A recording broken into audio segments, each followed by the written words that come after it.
All right, welcome to the Rad Chad Show. This is the third ever podcast of the Rad Chad Show, and I've got a co-host with me today who is... his wife, Audrey. Welcome to the show. Hey, we have got a jam-packed schedule filled with we don't even know what. We're doing this completely off the cuff. Maybe we shouldn't have even told people that, but we're going to do it anyways. Okay, starting off. We've been playing some games recently. We have. The first of which was Near and Far. Yeah, we played Near and Far just a couple days ago. We played it 2-player and we played it 3-player. Yep. So we played once with the both of us, and then we played a third game with my brother.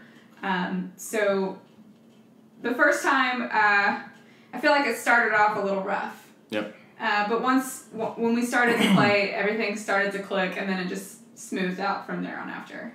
Yeah, so the game is interesting. It's got, it almost feels like two games smushed into one. So you've got the top half of the board, which is sort of a worker placement game, where you can run around collecting resources, gathering people to go on adventures with you. And it's a very functional game is probably the best way of putting it. Then the bottom half of the game is the map of the world, and that's where you actually go on your adventures. You can, have stories that are told to you. You make decisions that can impact your character in different ways. And the synchronization between those two, it didn't fully click with us to begin with. And so here we were bouncing back and forth on the top worker placement because we really wanted to, kind of be decked out. Like, here we got our what do you call that?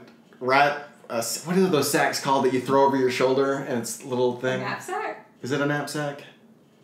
I don't know what they're called. Anyways, that's not decked out. We wanted that thing packed though. I wanted 4 different guys behind me. Right. I wanted all my armor. I wanted all my food. I didn't know what I was gonna need, so we just stayed up there for probably 5 or 6 turns. We were up there for a long No, it was time. way more than that. No. We were up there 15, 20 turns. Oh my gosh. I felt so the game lasted probably about an hour and a half, 2 hours, and we normally don't like long games. No.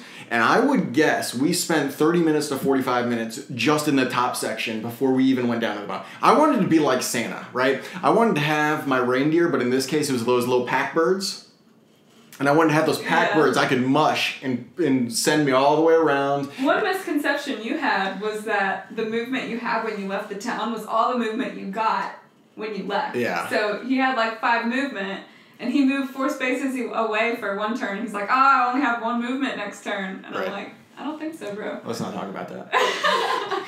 The other misconception that we had was we had forgotten that the little eyeballs on the character, the little icon, basically if you had popped up a camp somewhere, you would count the amount of eyeballs you have, and that's how much resources you would gather of whatever that location had. So it could be gems or it could be gold. And that was a much more efficient means of getting rubies and gold than going to the mines, which when we left, the mine was we had explored probably half to 2/3 of that mine before we even went out into the world. And then in our second game, we still had a decent bit of the mine explored, but it was turn 2 or turn 3. I'm I'm out of here, see a town, I'm going to get my gold. I dug up some buried treasure. What'd you think of the game overall? Overall, I had a lot of fun. I feel like once I got the mechanics down, it was more clear what I needed to do. So it was easier to just have a picture in mind of where you were going and to accomplish your goals. Because you have goals when you start out playing the game. You've got cards in your hand that are achievements. And my goal was to play those cards, basically. So to do that, you ended up having to go around the board, and I liked having a clear goal in mind and accomplishing that. Now, there was something in specific you didn't like about the game. What was that? You didn't like how there was various trade routes, and in the second game in specific, I was playing it much more competitively than I did the first game. Oh, so you're talking about the one specific time that it was very clear where I was going, and you stole the spot that I was going to. Is that what he's talking about? I think that's what he's talking about. Yeah, I think that's what I'm talking about. And it ended up... So, in the first game, it was very lax, and I had an opportunity to end the game, but I was enjoying the experience, and I wanted to continue it going on. And so I made, in hindsight, a very suboptimal move, which ended up, you got victory in the first game, and in the second game, I was moving at 100 miles per hour, getting all my little tents thrown out on the board, And yeah, you had an opportunity to get 10 points, and I just shut that down. You did? I love the game. Really thoroughly enjoyed it. There's 10 different maps that we can play, and each map has got its own set of stories that you can read. And so I worry and also don't worry about the replayability of the game, because for sure you can play through all 10 of the maps and you can have 10 solid games, which more likely than not, once you've played that much, you've probably gotten your money's worth by then. And the argument has been made that, there are 2 options to each story that you can choose. So there are different outcomes and you could always replay them. But I felt like in the 2 games that we've played, sometimes you have to choose one over the other based off of your current loadout. So the amount of skill or the amount of combat that you have sort of forces your hand to choose one outcome over another outcome.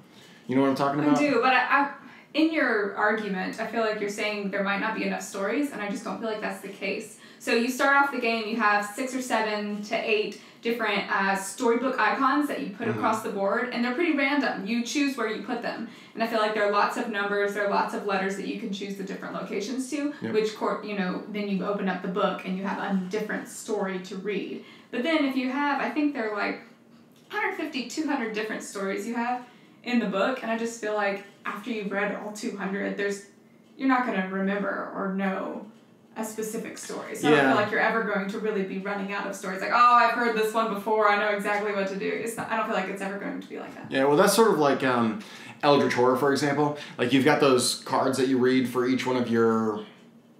Geez, I don't even know what that action phase is called. But anyways, when you read the card and you resolve a test of some sort, like, I don't think I've ever seen the same card twice.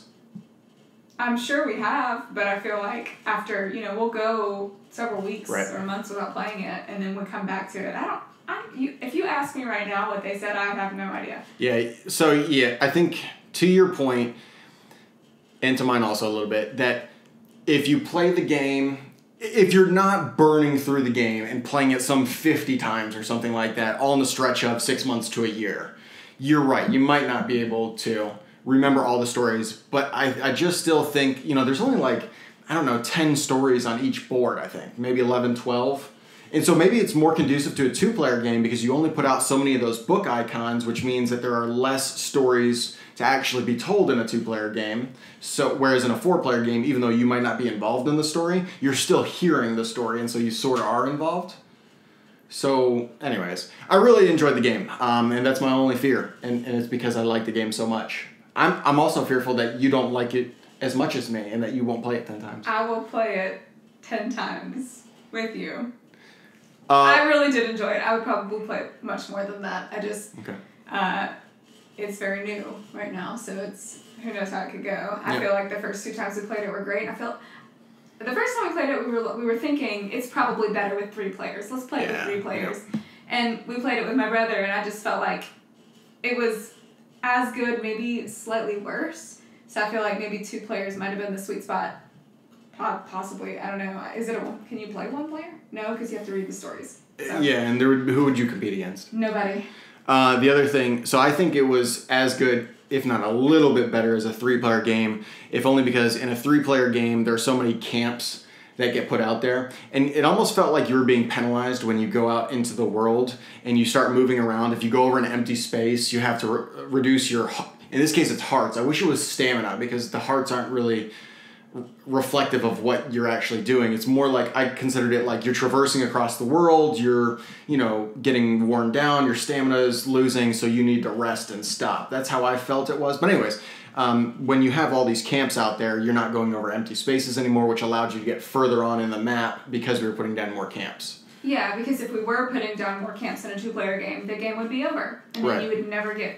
Yeah. And I feel like even with 3 players, we weren't making it to the corners of the maps. There just wasn't, A, enough time, or B, there just wasn't enough camps. Yeah.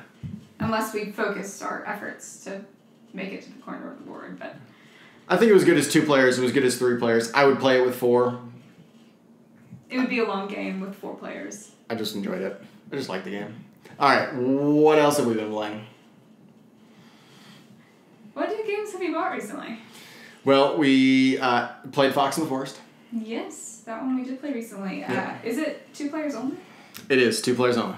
Okay, well, with 2 players, it's great. I feel like the mechanics are different from other trick-playing games that I've played before. Which ones have you played? The only one I've played is... Euchre? Euchre. All right. That's the only other one I've played. So, is Hearts is a trick-playing game? A trick-taking, yes. Trick-taking game. Well, I haven't played Hearts, though, so I can't speak. Really? No, I haven't. See, this is where I think we're showing the difference in our age. Because anybody who grew up in the 90s had a PC that only had, like, Minesweeper, Hearts, and Solitaire. I played Minesweeper. Oh, gosh. You need to play Hearts. It's a really good game. All right, okay, so, but any other trick-taking games? Spades? I haven't played that. I don't think I've played a single other trick-taking game. So, not to take us too far away from Fox and the Forest, but so there's a new trick-taking game coming out by Restoration Games, and Restoration Games is a publisher. I know you're like, you don't really care, but we're going to say it anyways. So they're a publisher that's taking old games, 70s, 60s, 80s, stuff that's just kind of like been dead and buried, and they're resurrecting them. So they're putting a fresh coat of paint on them, they're updating rules, just improving the games in various ways. And they've got 3 games that are coming out.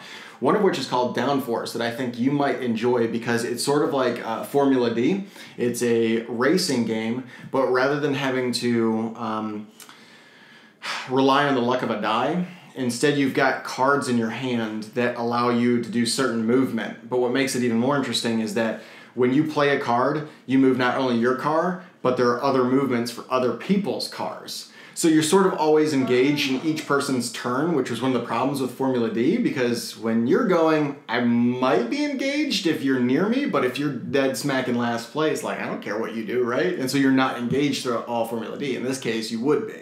I feel like that makes me nervous because you're going to be messing with whatever course I'm trying to make. It could be, yes. Yes. And I don't want you messing with my course. I would do it.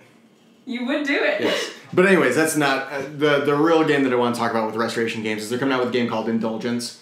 It's, I think, either a 3 or a 4-player trick-taking game that I'm pretty intrigued on. I think the problem with trick-taking games is they're sort of like hit and miss. I think that we have the classics. You've got Hearts and Spades, which everybody knows except for you, and loves those games, or Euchre, for that matter. And so it's hard to beat some of those tried and true games. Yeah. People just automatically resort to them. So how do you liven it up? And I think Indulgence, just number 1, it looks really pretty. And number 2, it has kind of a Hearts-like feel to it with a couple interesting concepts. So I love the idea of being able to shoot the moon and taking all the tricks. So in this game in specific, there are 3 different... Like in a trick-taking game, normally it's like a Euchre take, for example. You want to take the most possible tricks, right?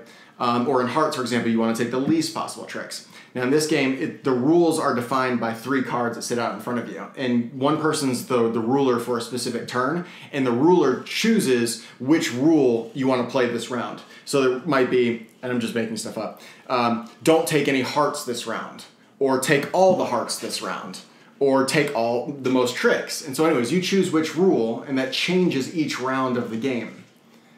I don't know, I just found it interesting because the real twist is like, okay, I might not want to take any tricks, so I choose the rule that says don't take any hearts this round, but then somebody has all the hearts, and they can choose to be a sinner and say, oh, okay, you don't want any of the tricks? Hey, I'll take all the tricks instead, and then you're going to have to pay me. That's one thing that I feel like the Fox and the Forest may relate to. It's got different cards in it that have certain abilities. Mm-hmm. So you can, I think the number 3 is you can change the, it's like, what is it, the trump card? You can change which card is worth the most. So you can change, I don't know, it's like, what are the different symbols? I don't remember.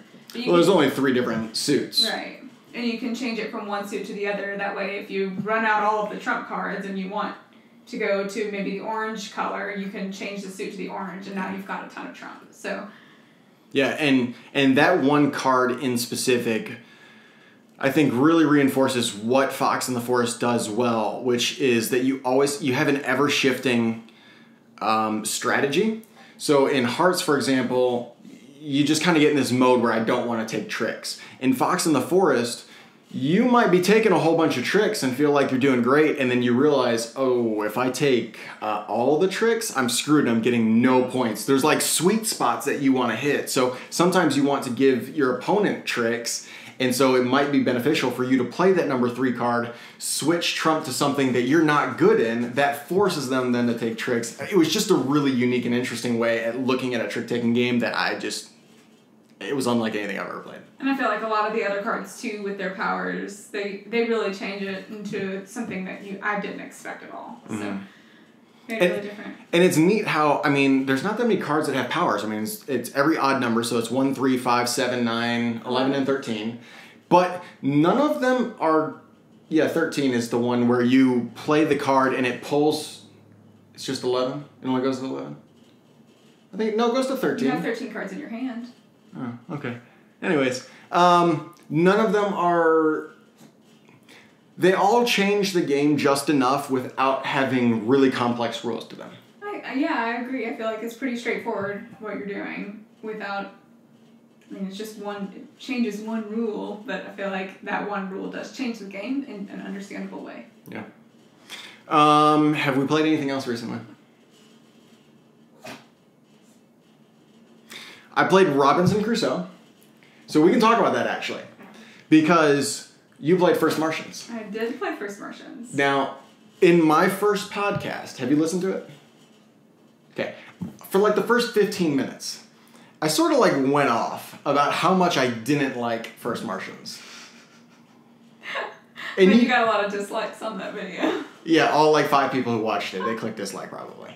But you knew that Robinson Crusoe was sort of the precursor, the father, if you will, yes, to First Martians. And we thought that, so I heard, I don't know everything about it, but I heard that Robinson Crusoe's rules and the mechanics were just a lot more complex and it took a lot longer, is my understanding of it. And then I heard that First Martians was kind of a new take of it, where we were hoping that the rules might be consolidated into a more understandable, quicker way to play, and updated. So we had that didn't happen. We had high hopes. We had them. And how did you feel about First Martians? When I was playing, I was ready for it to be over while I was playing it.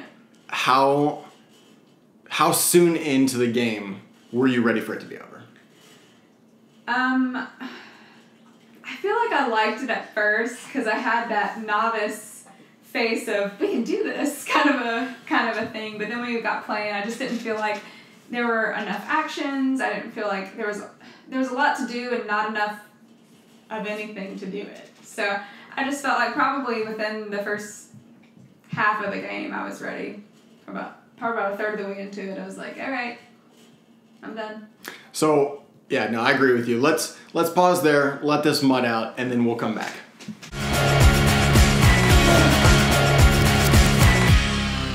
All right, we're back. The mud has been let out. Okay, so where I really wanted to go with this is, so you played First Martians, we didn't enjoy it. I bought Robinson Crusoe, and you didn't even know I did it. No, I didn't, not until I got here. And how do you feel about that? What else is new? If you haven't seen it already, go check out our video about, like, can you ever have enough board games? That might be, you know what, I'll just put a link in the description, but check it out. It will illustrate our relationship as it pertains to new board games fairly well. Okay, but I guess, how do you feel about Robinson Crusoe? Like, are you excited to play it? Do you think like it might improve anything, or are you just like dreading it? No, I am somewhat excited to play it. I think I like. Well, you saw us play it for a little bit. Nah, did I? Yeah, a little bit. Yeah. So Hayden and I, her brother and I were playing it, and you I walked in, swung in for 5 minutes maybe. And I walked out. Yeah. But I feel like, so I was really excited because The Martian came out recently, which was a movie about a man on Mars, surviving. So I was really excited for First Martian because, it's a really cool theme. Like, I want to survive on Mars, but it just wasn't quite what I expected. Right. So, like, I guess I'm done with it, kind of a thing. But with Robinson Crusoe, like, I'm still interested. Like, you're starting from scratch in that game. So you have to find your own shelter. You have to find your own food. You have to figure out everything from scratch. And I think with that kind of mechanic, I'm excited. Instead of where First Martians, all you're doing is repairing. Yeah. You're not, you're building a few things, or we only played the the intro to it, but I was really done after the intro. I didn't. There are too many board games out there these days for us to play, so I'd say one and done is the case with some games. So there are too many board games. Yeah, I talked about this a little bit. What was it? I think it might have been the first podcast I talked to, or maybe the second I don't know. I talked about how Kickstarter has really been like a renaissance to board games and how we just have this surplus, this almost saturation of board games, which is great because you get the best litter of games available because everybody's competing over each other. But in the same breath, like, if your game's not very good, I'm just going to move on. Yeah, if I don't enjoy it, I'm not going to keep playing it when there are other games that I do enjoy. Yeah. So, I am excited to play Robinson Crusoe. I just haven't played it yet. I played it. It was night and day different. Really? Night and day different. The mechanics are very similar. But there's like a couple key things that change it for the better. And like one is you hit the nail on the head that in first Martians, I just felt like I just felt like it was getting beat up. Things just continuously got worse, breaking down. There was no sense of progression, even though we had to build like a farm and even backup generators and backup solar panels, but like I didn't care. And in Robinson Crusoe, I mean, you start off, you're just wrecked on the island. And so you have to build your own shelter, you have to find your own food, you go out hunting, you will build different, like, you might build a knife or you might build a lasso or whatever it is, right? And there was just a sense of accomplishment. And so the game, while it's still beating you down, I mean, it was a brutal game and we ended up losing, there were small senses of victory. And the theme just overall was a lot stronger. The artwork was a lot better. The storytelling on some of the event cards was a lot better. I just the game was night and day difference. Well, now I'm really excited to play it. We just had Gencon, which you probably weren't aware of. So Gencon's one of the larger, I'd say it's one of the top 2, maybe 3. I don't know. It's a really big convention for board games. And it's normally when a ton of new board games are announced. But I gotta say, I'm not overly motivated to rush out and grab anything this Christmas. Really? I'm shocked. Fantasy Flight. You familiar with them? Mm-hmm. They announced a couple games that I was interested in. So they announced a Fallout board game, which Fallout, I love the video game, mainly Fallout 4. So that one looked good. It's a cooperative game. It's got miniatures, this Fantasy Flight, so all the components look great. And they also announced a Sid Meier's Civilization game. I kind of think that maybe there's room in our collection for a city building game. We've got Quadropolis, but that's an abstracted city building. I don't know. See, I'm fishing for things because nothing hit a home run for me for Gen Con. Last year did it? Based off of how many board games we purchased last year, I would say yes, but I'm not actively remembering any in specific. All right, so let's cap off with something. What are your What is your favorite top 3 4-player competitive games on the spot? Go. Well, Camel Up is competitive. Okay, I'll give you that one. It's a 4-player game. Yep. Another competitive 4-player game that I like. You're going into rough territory here. I'm not a big fan of competitive games. I know. Man. You had one that you were about to say. Did I? Yeah, you said another 4-player game that I like. I was thinking. Oh, okay. I'm stalling. I'm sorry. Man, that's rough. I feel like probably the only one that I really like is Camel Up. I'm sure if I thought about it long enough, I could come up with a couple of others, but I just feel like Camel Up is just such a light competition. Yeah. It's all luck, really, because those camels are just your roll and die, So there's a lot of, thought into it. There's a lot of, calculations and stuff like that, but you really can't control it. It's a surprisingly mathy game for how simple it is. If you really want to get vested into that game, so you don't know this, but on BoardGameGeek, people really trash on Camelot pretty hard because it won a major Game of the Year award called the Spiel. And people really wanted Splendor to win that game. What do you think of Splendor versus Camelot?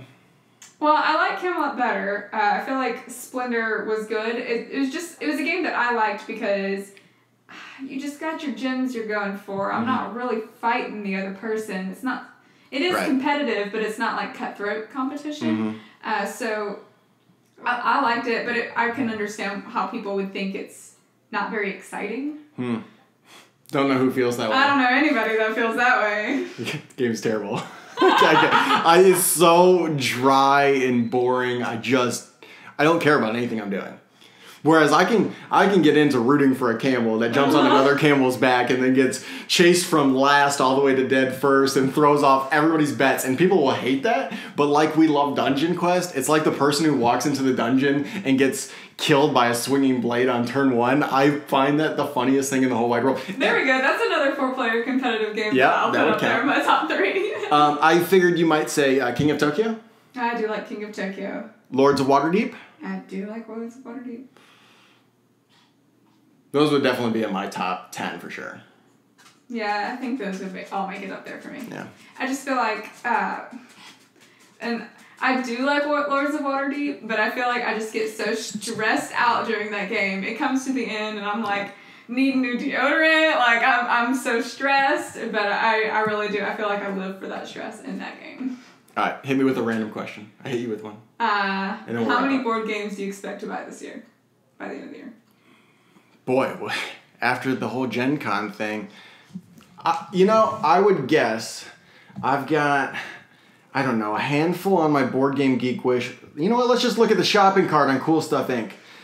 I'd like to get 1, 2, 3, well, those don't even really count. I'm going to guess 10 or fewer. Wow.